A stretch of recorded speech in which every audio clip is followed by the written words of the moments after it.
بالله من شرور أنفسنا ومن سيئات أعمالنا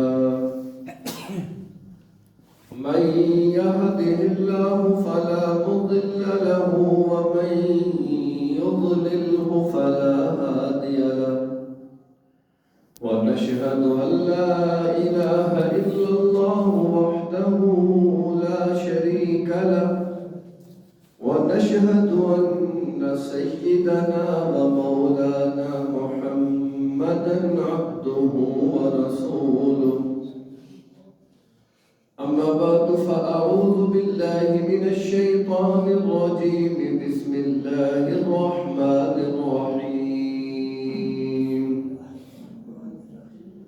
وسيجنبها الأتقى الذي يؤتي ماله يتزكى وما لأحد عنده من نعمة تجزى إلا ابتغاء وجه ربه الأعلى ولسوف يرضى وقال النبي صلى الله عليه وسلم مروا أبا بكر فليصلي بالناس أو كما قال صلى الله عليه وسلم صدق الله العظيم وصدق رسوله النبي الكريم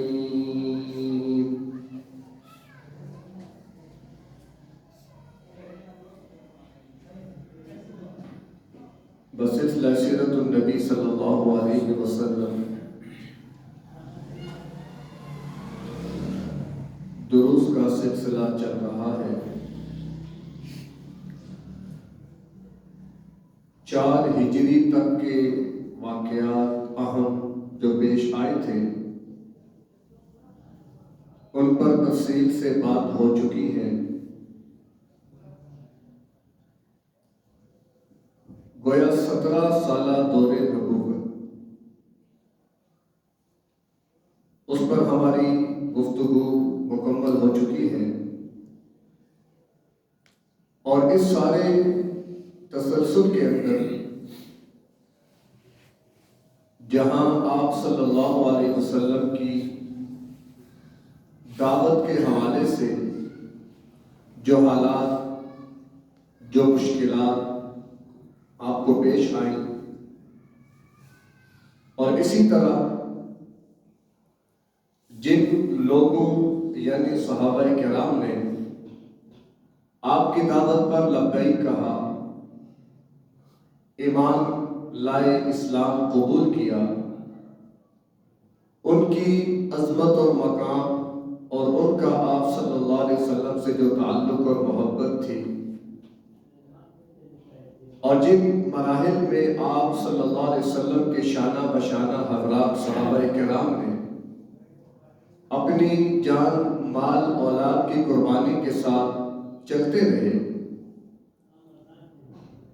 کہ 4 ہجری تک جہاں اور بہت سارے واقعات پیش آئے، تو اسی میں بدر و احد کے معرکے بھی گزر گئے۔ بدر کے اندر تو اللہ تبارک و تعالیٰ کی نصرت اور مدد کی بنیاد پر اللہ نے اہل ایمان کو فتح سے ہمکنار فرمایا۔ احد کے میدان کے اندر قربانی کی لازوال مثالیں اور داستانیں حضرات صحابہ چھوڑ گئے کہ جن کی مثال قیامت تک کوئی نہیں پیش کر سکتا۔ تو جہاں نبوت اور رسالت کا مشن آپ صلی اللہ علیہ وسلم نے لایا اور اس پر محنت فرمائی، یقیناً اکیلے تنہا آپ صلی اللہ علیہ وسلم اس ذمہ داری سے عہدہ برا نہیں ہو سکتے تھے۔ تو اللہ نے آپ کے لیے حضرات صحابہ کرام کا چناؤ فرمایا، ان کے دل میں آپ صلی اللہ علیہ وسلم کی محبت اور عقیدت رکھی، جس کی بنیاد پر حضرات صحابہ کرام کے لیے قربانی دینا آسان ہوا۔ مختلف حالات، مختلف واقعات جو حضرات صحابہ سے منسوب ہیں اور رہتی دنیا تک عشق اور محبت کے معیار کے طور پر مشہور رہیں گے کہ بہت سے محب اور بہت سے محبوب گزرے ہیں، بہت سے ایک دوسرے سے محبت اور تعلق والے بھی گزرے ہیں، لیکن جو عقیدت، تعلق اور محبت حضرات صحابہ کا آپ صلی اللہ علیہ وسلم کے ساتھ تھا، اس کی مثال کوئی نہیں پیش کر سکتا۔ انہی حضرات صحابہ کرام میں امام الصحابہ، انبیاء کے بعد تمام انسانوں میں سب سے افضل ترین سیدنا ابو بکر صدیق رضی اللہ تعالی عنہ کی ذات بابرکات بھی ہے، کیونکہ جمادی الثانی کا مہینہ چل رہا ہے اور ابھی جو ایام چل رہے ہیں 22 جمادی الثانی سیدنا صدیق اکبر رضی اللہ تعالی عنہ کا یوم وفات ہے، 22 جمادی الثانی، کہ اللہ کے نبی صلی اللہ علیہ وسلم کے اس عاشق صادق کی رحلت ہوئی، تو لہذا آج اسی حوالے سے چند گزارشات بطور ہدیہ تبریک کہہ لیں، خراج تحسین کہہ لیں، یا پھر محبین صدیق کے حوالے سے اپنا نام لکھوانا ہی کہہ لیں، ان کا مختصر سا تذکرہ اس بنیاد پر کہ میرے اور آپ کے لیے سیدنا ابو بکر صدیق رضی اللہ تعالی عنہ کی زندگی میں ایک اتنا بڑا نمونہ موجود ہے اور ایک اتنی بڑی مثال موجود ہے کہ آج تک کوئی اس جیسی مثال پیش نہیں کر سکا، نہ پیش کر سکتا ہے۔ سیدنا ابو بکر صدیق رضی اللہ تعالی عنہ کہ جن کا اپنا اصل نام عبداللہ تھا اور آپ کی کنیت ابو بکر تھی اور لقب صدیق و عتیق تھا۔ جیسے نام عبداللہ اللہ کے بندے، تو اس ابدیت کا اثر اور تاثیر اسلام لانے سے قبل بھی سیدنا ابو بکر صدیق رضی اللہ تعالی عنہ کی زندگی کے اندر موجود تھی، کہ آپ کے بارے میں آتا ہے کہ آپ نے کبھی کسی بت کو سجدہ نہیں کیا، حالانکہ بت پرستی کا ماحول ہے، ہر طرف بت پرستی عام ہے، اور اسی معاشرے میں سیدنا ابو بکر صدیق رضی اللہ تعالی عنہ نے آنکھ کھولی، اس کے باوجود نہ تو کبھی آپ سے کسی گناہ اور معصیت کا ارتکاب ہوا، شراب نوشی عام تھی، جیسے ہمارے ہاں پانی پیا جاتا ہے اس طرح ان کے ہاں شراب پی جاتی تھی، لیکن آپ نے کبھی بھی شراب نہیں پی۔ بت پرستی عام تھی، ہر گھر میں بت موجود تھے، لیکن آپ رضی اللہ تعالی عنہ نے کبھی بھی کسی بت کو سجدہ نہیں کیا، گویا پیدائشی طور پر آپ سلیم الفطرت انسان تھے اور سمجھتے تھے حالات اور سمجھتے تھے کہ صحیح اور غلط کیا ہے، گویا اللہ نے ان کی فطرت کے اندر یہ بات رکھی ہوئی تھی، اور رکھتے بھی کیوں نہ کہ یہ وہی شخصیت تھی کہ جس نے سب سے پہلے پیغمبر آخر الزمان کے ہاتھ پر ہاتھ رکھنا تھا، آپ کا ہم سفر اور رفیق بننا تھا، اور ایسا ہم سفر اور ایسا رفیق کہ دنیا میں جتنی بھی رفاقتیں ہیں وہ ساری ختم ہو گئی سوائے ابو بکر اور عمر کی رفاقت کے، جو آج تک موجود ہے، کہ آج بھی اللہ کے محبوب پیغمبر کے پہلو میں سیدنا ابو بکر صدیق بھی موجود، سیدنا عمر بن خطاب بھی موجود۔ تو یہ صلہ ہے اور یہ انعام ہے عہد وفا کا، کہ جو سیدنا ابو بکر صدیق نے جب کیا تو اس کو پھر پورا بھی کیا۔ یعنی آپ کی عجیب سوال حیات ہے اور آپ کا عجیب طرز زندگی ہے، احسان اور قربانی کی ایسی عظیم داستانیں ہیں کہ انسان کی عقل دنگ رہ جاتی ہے۔ روایات میں آتا ہے ایک مرتبہ آپ نے خواب دیکھا، چاند آسمان سے زمین پہ آیا، ٹکڑوں میں تقسیم ہوا، مکہ کے ہر گھر میں وہ ٹکڑا پہنچا، پھر وہ سارے ٹکڑے جمع ہو کر صدیق اکبر کی گود میں آ گئے۔ آپ نے بحیرہ راہب، جس کا تذکرہ سیرت کے عنوان پہ آپ سن چکے ہیں، ان کے پاس گئے اور ان سے اس خواب کی تعبیر پوچھی، تو بحیرہ راہب نے یہ تعبیر دی کہ نبی آخر الزمان جو آئیں گے تم ان کے متبعین میں شامل ہوگے اور آپ ان کے رفیق بنو گے. تو گویا اسی وقت روحانی طور پر ابوبکر صدیق ایمان لا چکے تھے. پھر ایک اور واقعہ، ایک سفر تجارت میں ایک شام کے اندر غالباً ایک ازدی عالم ملا جو کہ اپنی سابقہ کتابوں کے علوم کا ماہر تھا. اس کی جب نگاہ پڑی ابوبکر صدیق رضی اللہ تعالیٰ عنہ پر تو کچھ علامات سے محسوس کیا کہ یہ وہی ہستی ہے کہ جس کا تذکرہ نبی آخر الزمان کے ساتھیوں میں سب سے پہلے آتا ہے. تو آپ کے پاس گئے اور جا کر آپ سے کہا میں چند سوالات کرنے ہیں. کہا جی پوچھیے. پہلا سوال کیا کہ آپ مکہ سے آئے ہیں؟ کہا جی مکہ سے آیا ہوں. پھر سوال کیا کہ آپ بنو قریش میں سے ہیں؟ ہاں جی بنو قریش میں سے ہو. پھر سوال کیا بنو قریش کی شاخ بنو تیم میں سے ہیں؟ ہاں جی بنو تیم میں سے ہو. کہا ایک چیز اور، خدا را اپنے پیٹ سے ذرا کپڑا ہٹاؤ، کی نشانی میں نے دیکھنی ہے. ظاہر شرم و حیا کے پیکر، لیکن اس نے اصرار کیا کہ بہت قیمتی بات تمہیں بتانی ہے، مجھے خدا را اپنا پیٹ ننگا کر کے دکھا دو.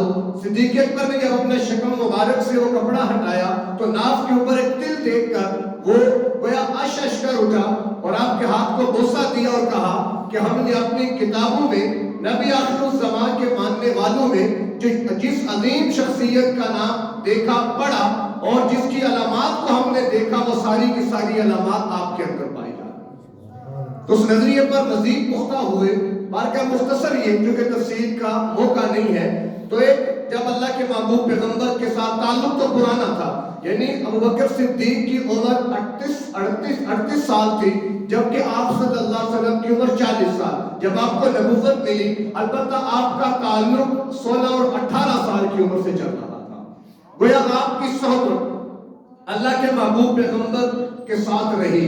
اللہ کے محبوب پیغمبر کا تعلق جوانی سے ہی صدیق اکبر کو میسر آیا. اور ظاہر ہے الناس والا الرجل والا دین خلیل ہی کہ آدمی اپنے دوست کے دین پر ہوتا ہے. دوست آدمی کی پہچان ہوتا ہے. اگر کسی کی پہچان یا تعارف لینا ہو تو اس کے دوستوں سے پوچھو کہ دوستوں کے مابین پردہ نہیں ہوتا، دوست تعارف ہوتے ہیں. اس لیے بڑے حضرات کہا کرتے ہیں کہ جب بھی دوست بنانا ہو تو سوچ سمجھ کے بنایا کرنا کہ دوست بعد میں تعارف بن جاتے ہیں. کہ ایسا نہ ہو کہ تعارف کے اندر آئے اچھا وہ فلاں کا دوست، اچھا فلاں کا دوست، تو فلاں کی وجہ سے کہیں آپ کے اوپر کوئی اعتراض نہ آ جائے. اور ابوبکر وہ شخصیت ہے کہ جن کو دوستی ملی تو اللہ کے محبوب پیغمبر کی ملی. آپ کی صحبت میں رہے. 2 سال آپ سے چھوٹے تھے. جب آپ نے نبوت ملنے کے بعد اپنے دوست ابوبکر صدیق سے اس بات کا اظہار کیا تو فوراً ابوبکر صدیق نے ہاتھ بڑھا کر آپ کے ہاتھ پر ایمان لایا.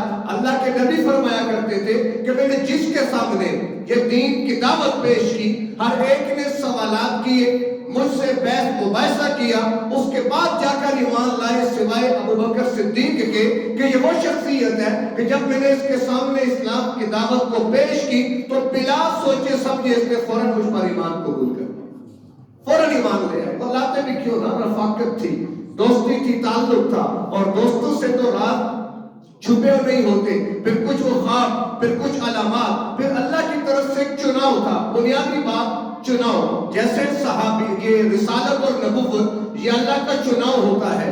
اللہ اپنے بندوں میں سے اللہ یصطفی من الملائکۃ رسلا ومن الناس کہ اللہ تعالیٰ چن لیتے ہیں لوگوں میں نبی اور رسول. تو جیسے نبوت اور رسالت یہ اللہ کی عطا ہے، نبی اور رسول اللہ کا چناؤ ہے، تو صحابیت کا جو مقام اور درجہ ہے یہ بھی اللہ تبارک و تعالیٰ کا چناؤ ہے.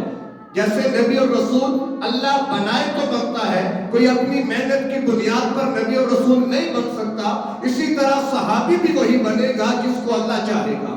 اللہ نہ چاہے تو کوئی صحابی بھی نہیں بن سکتا. تو نبوت اور رسالت بھی اللہ کی عطا، صحابیت بھی اللہ کی عطا. اور پھر صحابیوں میں حضرت ابوبکر صدیق کا جو مقام اور مرتبہ ہے اس کے تو کیا کہنے کہ آپ کو افضل الناس بعد الانبیاء کا لقب ملا، سہرا ملا. انبیاء کے بعد جتنی امتیں ہیں حضرت آدم سے لے کر اللہ کے محبوب پیغمبر کی آخری امت تک تمام انسانوں کے امام اگر ہیں تو ابوبکر صدیق سب سے افضل مقام اور مرتبہ آپ کو ملا. آپ ایمان لے آئے. ایمان لانے کے بعد گویا پھر تو آپ نے اپنی زندگی اپنے محبوب کے نام کر دی. اپنی زندگی نہیں، اپنا گھر بار، اپنی آل اولاد، اپنا مال اسباب، سب کچھ اللہ کے محبوب پیغمبر کے نام کر دیا. کعبہ میں اللہ کے محبوب پیغمبر کھڑے ہوئے اور آپ نے دین کی دعوت دی. کفار آپ پر پل پڑے اور آپ کو مارنا شروع کیا، آپ پر تشدد شروع کیا. پتہ چلا ابو بکر صدیق رضی اللہ تعالی عنہ کو تو بھاگے بھاگے آئے اور آ کر اللہ کے محبوب پیغمبر کے اوپر لیٹ گئے. جب یہ منظر کفار نے دیکھا تو غصہ آیا تو اللہ کے محبوب پیغمبر کو چھوڑا. ابو بکر صدیق کو پکڑ کے مارنا شروع کیا. اتنا مارا کہ وہ یہ سمجھ کر چھوڑ کر گئے کہ اب تو صدیق اکبر فوت ہو چکا ہے. اتنا مارا. بعد میں قبیلے کے لوگ آئے اور آپ کو اٹھا کر گھر لے گئے. جب رات کہیں ہوش آیا فوراً گھر والوں نے دودھ پیش کیا تو پہلا جملہ جو زبان پر آیا تو یہی تھا کہ کیف حال حبیبی، کہ مجھے بتاؤ میرے محبوب کا حال کیسا ہے. لوگ غصے ہوئے کہ جس کی وجہ سے آپ کا یہ حال ہوا ابھی بھی آپ اسی کا نام لیتے ہیں، یہ دودھ تو پی لے کچھ طاقت آئے. تو کہا جب تک اپنے محبوب سے ملاقات نہیں کروں گا، ان کا چہرہ نہیں دیکھوں گا، میں دودھ نہیں پیوں گا. تو آپ کی والدہ سلمہ ام الخیر اور ام جمیل نے آپ کو اٹھایا اور اپنے کندھوں ان کے اوپر ہاتھ رکھے اور گھسٹتے پاؤں کے ساتھ چلتے چلتے اللہ کے محبوب پیغمبر کی قیامگاہ پر پہنچے. اللہ کے محبوب سامنے موجود، دروازہ کھلا، صدیق سامنے آئے تو اللہ کے محبوب پیغمبر دوڑ کے آئے اور صدیق کو سینے سے لگا دیا. تو کہا کہ اب میرے سارے غم دور ہو چکے ہیں، اب میرے سارے غم ہلکے ہو چکے ہیں. یہ تعلق تھا صدیق اکبر کا اللہ کے محبوب پیغمبر کے ساتھ. پھر اس کے بعد آپ سفر میں جائیں تو ابو بکر آپ کے ساتھ، آپ مقام پر ہو ابو بکر آپ کے ساتھ. آپ فرمایا کرتے تھے کہ اذهب انا و عمر، یعنی جہاں پر بھی آپ گئے میں تھا، ابو بکر تھے اور عمر تھا.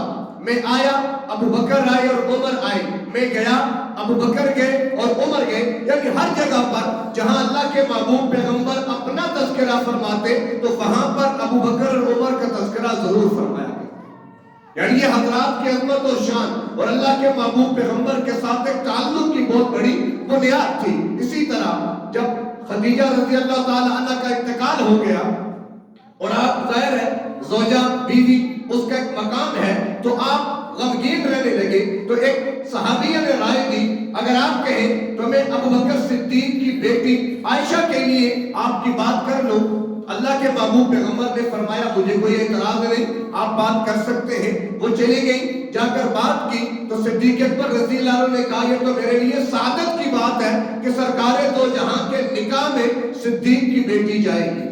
یہاں پر ایک بات سمجھتے جائیں، عموماً یہ بات مشہور بھی ہے اور اکثر لوگوں نے یہ لکھا بھی ہے کہ 6 سال کی عمر میں نکاح ہوا اور 9 سال کی عمر میں رخصتی ہوئی. حالانکہ بعض علماء نے کہا کہ یہ بات ٹھیک نہیں ہے اور اس پر انہوں نے جو دلائل تھی کہ موضوع نہیں ہے اس کی تفصیل میں جایا جائے تو اتنی بات اور علماء نے ثابت کی ہے کہ کم از کم 16 یا 18 سال آپ کی عمر تھی جب آپ کی رخصتی ہوتی ہے. یہ جو 9 سال کی بات کی جاتی ہے یہ بات ٹھیک نہیں ہے، یہ بات درست نہیں ہے. اور مانے بھی کیسے کہ 9 سال کی بچی ہے اور ہم یہ کہتے ہیں کہ وہ رخصتی ہو جاتی ہے پھر رات کے سارے معاملات، یہ کیسے ممکن ہے، یہ کیسے پوسیبل ہے؟ تو انسان کی عقل تصور نہیں کرتی، عقل گوارا نہیں کرتی. اب جب یہ نظریہ آیا اور جب اس نظریے کو عام کیا، کیونکہ ہمارا ایک بہت بڑا المیہ کیا ہے کہ ہم لوگ سنی سنائی پہ چلنے والے ہیں.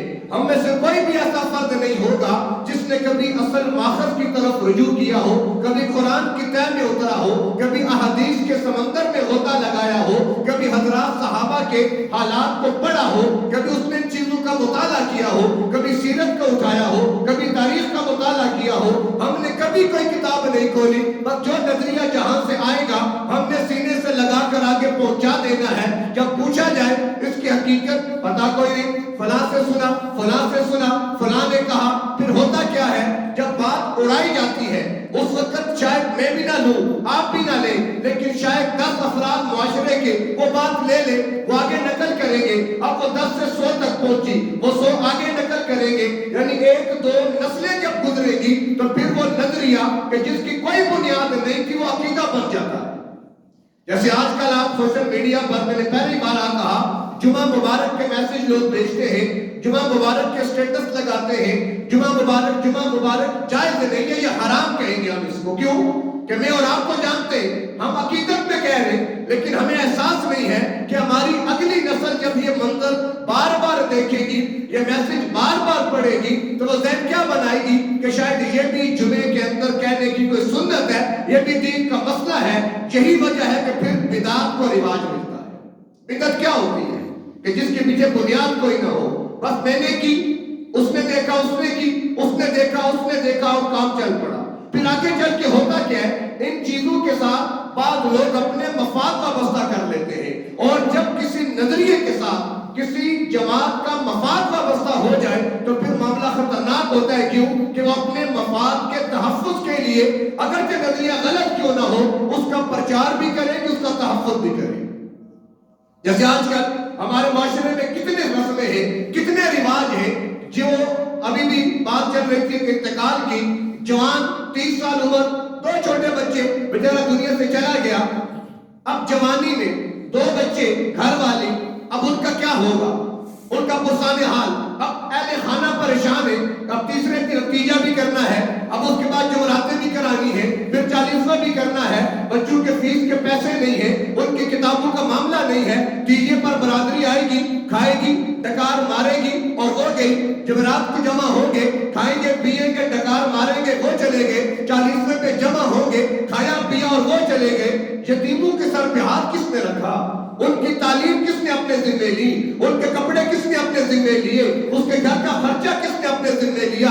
ہم تو وہ لوگ ہیں جو کفن بیچ کر کھاتے ہیں، ہم مردے کھانے والے لوگ. یہ 40واں کھانا یہ مردہ کھانا ہے، یہ تیجا کھانا یہ مردہ کھانے کے مترادف ہے. لیکن کیا رسم بن گئی، پیچھے کوئی بنیاد نہیں ہے، نہ رب کے قرآن میں، نہ اللہ کے محبوب پیغمبر کی زندگی میں، نہ صحابہ کرام کی زندگیوں میں، نہ ائمہ کرام کی فقہ اور کتابوں کے اندر کہیں پر کوئی اس کا ثبوت نہیں ہے. ہندوستان کی پیداوار ہے، لیکن اب کیا ہوا، ایک جماعت کا اس کے ساتھ مفاد وابستہ ہو گیا کہ معاملہ پیٹ کا ہے، لہذا اب تو اس کام کو ہم نے کرنا ہے.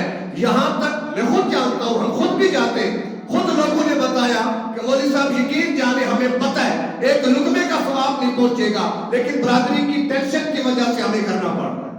اب بتاؤ کیا ثواب، کرنے والے کی نیت کیا ہے کہ برادری کی ٹینشن ہے جس وجہ سے میں اس برائی کو کر رہا ہوں، نہیں تو لوگ کیا کہیں گے. یہ جب نظریہ ہوگا تو ثواب کیا خاک پہنچے گا. ثواب ہوتا ہے سنت کا، شریعت کا.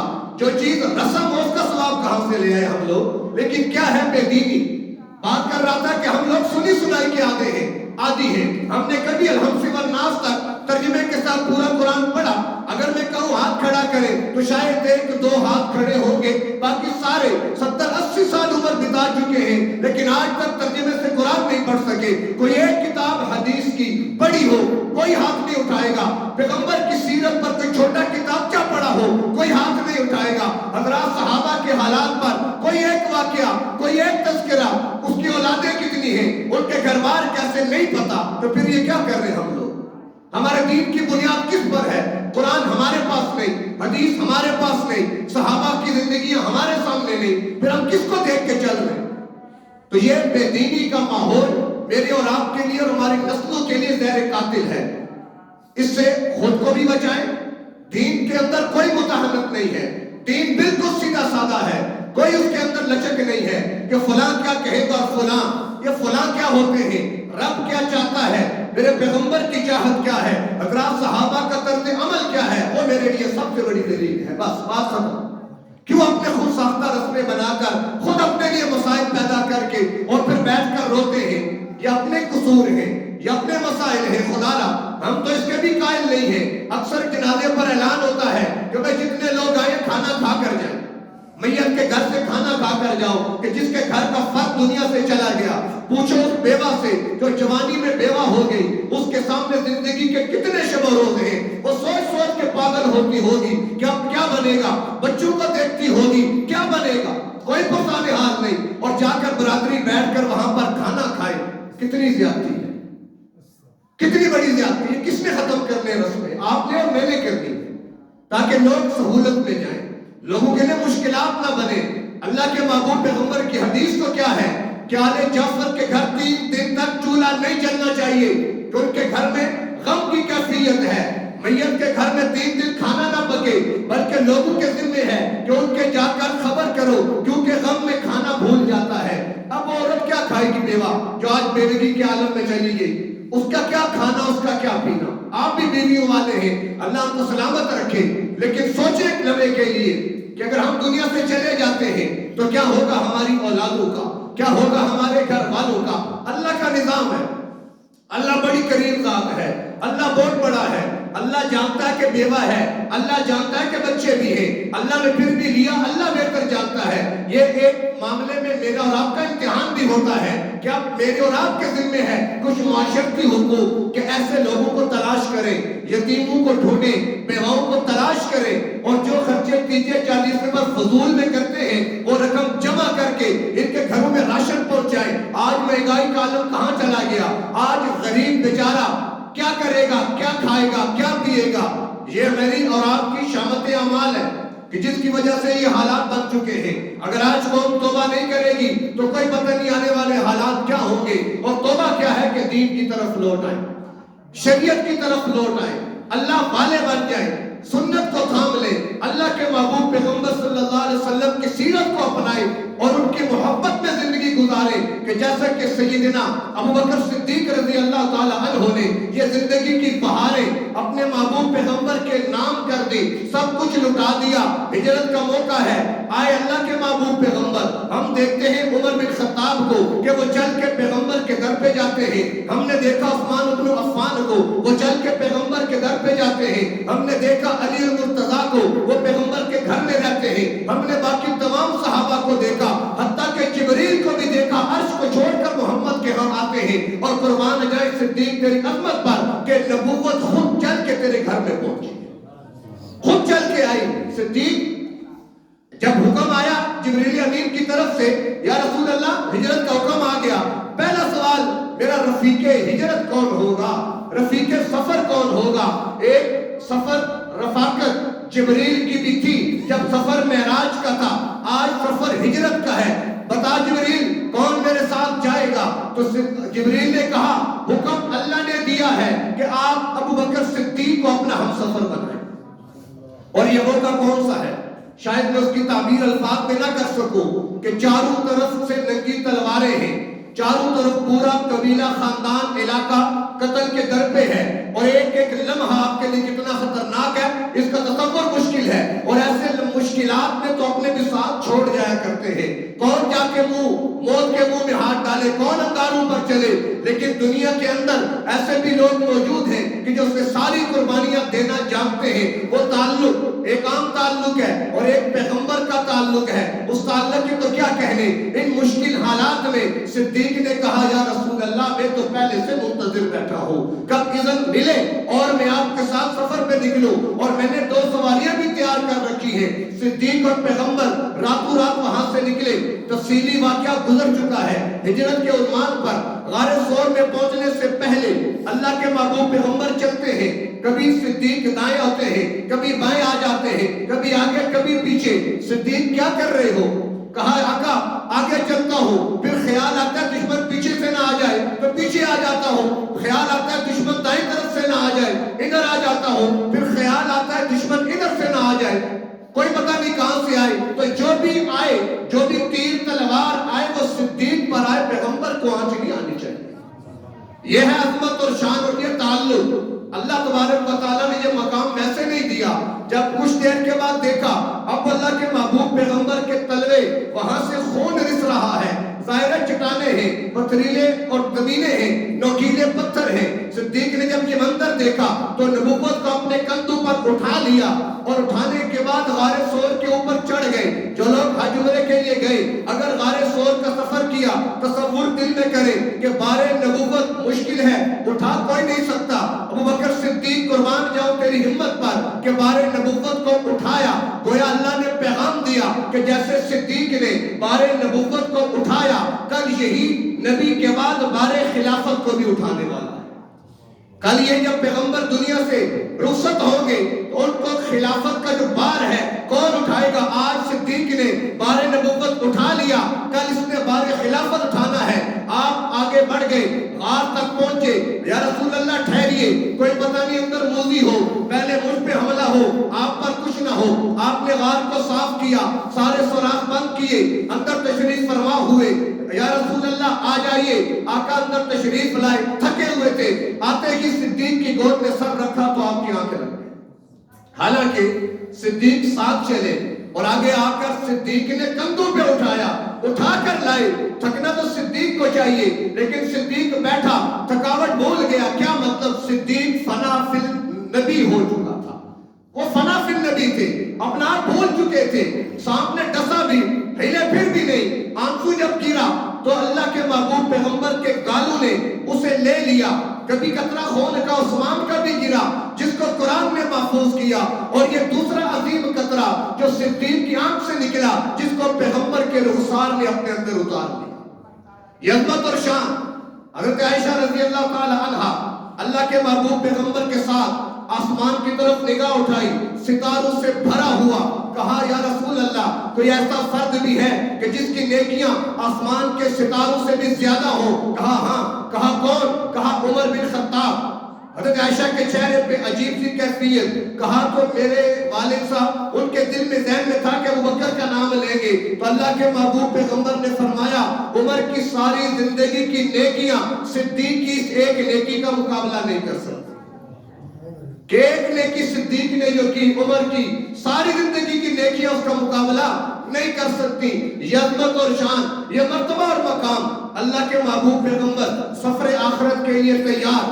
آپ بیماری کی حالت میں، آپ پر غم کی کیفیت ہے، آپ پر درد اور الم ہے، آپ بار بار پانی میں ہاتھ ڈال کر چہرے پہ مارتے ہیں، وقت نماز کا ہوا، بار بار اٹھتے ہیں، غش کھا کے گر جاتے ہیں، پھر اٹھتے ہیں، پھر غش کھا کے گر جاتے ہیں، پھر اٹھتے ہیں، اور بار بار سوال کرتے ہیں اصل الناس، کیا لوگوں نے نماز پڑھ لی ہے؟ پیغمبر آخر الزمان، سفر آخرت ہے، تکلیف کی شدت ہے، لیکن فکر کیا ہے؟ اصل الناس، کیا لوگوں نے نماز پڑھی ہے؟ گویا اس عالم میں اللہ کے محبوب پیغمبر نے اگر فکر کی تو نماز کی۔ آج امت کیسے نماز کو چھوڑ بیٹھی ہے، پرواہ ہی کوئی نہیں۔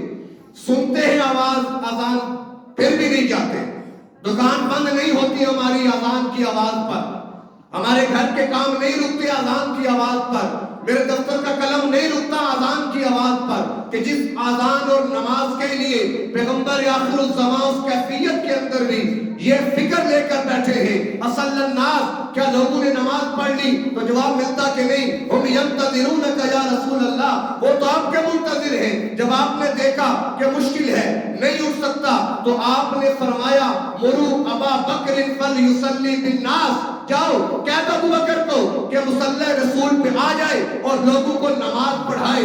حضرت عائشہ نے کہا یا رسول اللہ میرے والد رقیق القلب ہیں، بڑے نرم دل ہیں، یہ بوجھ، یہ ذمہ داری آپ عمر بن خطاب سے کہہ دیں۔ آپ نے غصے سے خاموش کرا دیا کہ نہیں، کہ جہاں جس قوم میں ابو بکر موجود ہو کسی کے لیے جائز نہیں کہ وہ امامت کے لیے آگے آئے، کہ جس قوم میں ابو بکر موجود ہو آپ آگے بڑھے۔ گویا یہ اشارہ تھا کہ جیسے امامت صغرا، یہ مصلی امامت میں نے ابو بکر کے حوالے کیا، تو کل امامت کبرا، یہ خلافت کا مصلی بھی ابو بکر کو ملنا چاہیے۔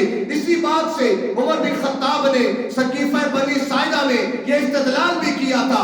انصار نے کہا ہم میں سے امیر بناؤ، مہاجرین سے کہا تم بھی امیر بنا لو، بیعت مباحثہ چل پڑا۔ عمر بن خطاب کھڑے ہوئے اور کہا اللہ کے محبوب پیغمبر نے امامت صغرا ابو بکر کے حوالے کی، ہم امامت کبرا بھی ابو بکر کے حوالے کرتے ہیں۔ آگے بڑھے اور ان کے ہاتھ پر ہاتھ رکھا، تمام صحابہ نے اجماع کیا، متفق علیہ طور پر سیدنا ابو بکر صدیق خلیفہ بلا فصل بن گئے، خلیفہ بلا فصل، کہ اللہ کے محبوب پیغمبر کے بعد یہ خلافت کا تاج اگر سجا ابو بکر صدیق کے سر پہ سجا، اور سجدہ بھی کیوں نہ، کہ جس نے اپنا سب کچھ اللہ کے محبوب پیغمبر پہ نچھاور کیا، کہ جس غار ثور کے سفر کو اللہ نے قرآن میں بیان کیا، کہ جہاں پر صدیق اکبر کی عظمت اور شان کو واضح کیا۔ ثانی اثنین یہ کون تھا؟ ابو بکر تھا۔ اذ ہما فی الغار، یہ ہما کون؟ ابو بکر تھا۔ لا تحزن میں کون ہے؟ ابو بکر ہے۔ معنا میں کون ہے؟ ابو بکر ہے۔ وسیجن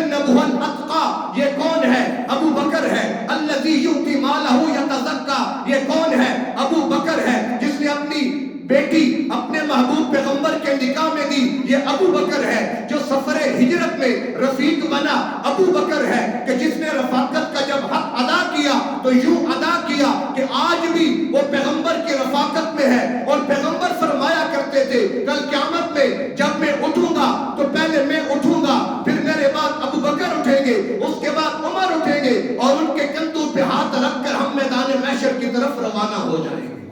وہ یہ رفاقت جو چلی آج تک چل رہی ہے، آج بھی ماں بین بیتی و منبری روضۃ من ریاض الجنہ، اللہ نے ابو بکر کو جنت میں پہنچا دیا۔ اللہ کے نبی فرماتے ہیں میرا گھر حجرہ اور یہ میرا منبر، یہ درمیان کی جگہ ریاض الجنہ ہے، یہ جنت کا ٹکڑا ہے، اللہ نے جنت سے اتارا ہے۔ آج دنیا والے دنیا دار باتیں کرتے ہیں، صدیق پر اعتراض کرتے ہیں، اس کے خلاف لان تان کرتے ہیں، ہم انہیں لمحہ فکریہ کہ دیکھ لو پیغمبر کیا فرما گئے، پیغمبر نے کیا کہا کہ ماں بین بیتی و منبری روضۃ من ریاض الجنہ، کہ میں محمد جنت میں آرام فرما ہوں۔ جب وہ ٹکڑا جنت ہے تو ابو بکر بھی جنت میں آرام فرما ہے، اگر وہ ٹکڑا جنت ہے عمر بن خطاب بھی جنت میں آرام فرما ہے۔ چلے بات میں دور نہیں لے کر جاتا، حضرت امام باقر رحمت اللہ تعالی علیہ، جن کو وہ بھی اپنا امام بلکہ بڑا امام بلکہ اماموں کا امام سمجھتے ہیں، زین العابدین حضرت حسین کے صاحبزادے یا ان کے بیٹے حضرت محمد باقر رحمت اللہ علیہ، ایک آدمی شاگرد عروہ سوال کیا کہ میں اپنی تلوار کو چاندی سے مزین کر سکتا ہوں؟ کہا ہاں تم کر سکتے ہو، اور بطور دلیل کیا کہا؟ حلا ابو بکر الصدیق سیفہ بالفضہ، کہ ابو بکر صدیق نے اپنی تلوار کو چاندی سے مزین کیا تھا۔ عروہ نے اعتراض کیا کیا آپ بھی ابو بکر کو صدیق کہتے ہیں؟ فَفَصَبَ، اب یہ کشف الغمہ کتاب بھی انہی کی ہے، اس میں الفاظ موجود ہیں، فَفَصَبَ امامہ، ان کے امام نے چھلانگ لگائی، کیا مانا؟ جلدی سے اٹھے اور کہا نعم صدیق، نعم صدیق، نعم صدیق، 3 بار فرمایا کہ میں کہتا ہوں۔ کون؟ حضرت باقر کہ صدیق ہے، ہاں ابو بکر صدیق ہے، ابو بکر صدیق ہے۔ وَمَن لَّمْ يَكُن لَّهُ صِدِّيقٌ فَلَا يَقْبَلُ اللَّهُ قَوْلَهُ يَوْمَ الْقِيَامَةِ، اور جو ابو بکر کو صدیق نہ مانے اللہ قیامت کے دن اس کا کوئی بھی قول قبول نہیں فرمائے گا۔ کشف الغمہ میں اور کتنے ہی بارات شان صدیق اکبر میں میرے اور آپ کے لیے رب کا قرآن کیا ہے؟ کافی ہے کہ رب کا قرآن بجا بجا مختلف مقامات پر براہ راست صدیق کی عظمت کا قائل ہے۔ صدیق کی صحابیت قرآن سے اذ یقول لصاحبہ لا تحزن ان اللہ معنا، جب پیغمبر نے اپنے صحابی سے کہا بے غم نہ کر اللہ ہمارے ساتھ ہے، تو گویا صدیق تو وہ ہے کہ جس کی صحابیت کا قائل رب کا قرآن ہے، رب کا قرآن یہ کلام رحمان کا ہے، تو گویا خود اللہ اپنے ابو بکر کو پیغمبر کا صحابی کہتا ہے۔ اور جو صحابیت کا انکار کر دے گویا اس نے قرآن کا انکار کیا، اور قرآن کا منکر مسلمان رہ سکتا ہے؟ نہیں رہ سکتا۔ تو خیر بات میں یہی پر مکمل کرتا ہوں کہ اللہ کے محبوب پیغمبر جاتے جاتے صدیق کو اپنا مسلح دے کر گئے، اور یہ بھی پیغام دے دیا کہ ایک موقع مسجد اقصی کا تھا اور ایک موقع مسجد نبوی کا ہے، وہاں پر بھی صفیں بنتی انبیاء کی، مسجد نبوی میں صفیں بنتی ہیں صحابہ کی، اب انبیاء سارے موجود، اذان ہوتی ہے، نماز کون پڑھائے؟ مشکات شریف کی روایت فَقَدَّمَنِي جِبْرِيلُ، اللہ کے پیغمبر نے کہا اذان ہو گئی، مصلی موجود ہے، کون نماز پڑھائے گا؟ جبریل نے مجھے ہاتھ سے پکڑا، مصلی امامت پہ کھڑا کیا، گویا مجھے تمام انبیاء کا امام بنایا، ان کو میرا مقتدی بنایا، اور یہ مسئلہ ہے مقتدی امام کے برابر ہوگا نماز نہیں ہوگی، امام سے آگے جائے گا نماز نہیں ہوگی۔ گویا پیغمبر کی عظمت اور شان کیا ہے؟ کوئی پیغمبر میرے پیغمبر کے نہ تو برابر ہے نہ اس سے آگے ہے، یہ سب کا امام ہے۔ اور مسجد نبوی میں خود پیغمبر نے صدیق کو کہا میرے مصلی پہ آ جا، گویا تمام صحابہ کے سامنے یہ مسئلہ واضح کر دیا کہ پوری امت میں نہ کوئی صدیق کے برابر نہ کوئی صدیق سے آگے، تو وہ امام الانبیاء بنے، یہ امام الصحابہ بنے، وہ تمام انبیاء کے سرتاج بنے، صدیق تمام تمام انسانیت کے سرتاج بنے. پھر خلافت کا اللہ نے وہ صحرا سر پہ رکھا. اب خلافت کے بعد کے حالات اگلے جمعے میں عرض کریں گے. تو اللہ ہمیں حضرات صحابہ کی عظمت سمجھائے, ان کی شان مرتبہ اور مقام سمجھائے, اور جو دین شریعت حضرات صحابہ سے پہنچا قربانیوں کے ساتھ تفصیلات گزر رہی ہیں, اللہ ہمیں اس کی قدر دانی کی توفیق عطا فرمائے. وآخر دعوانا الحمد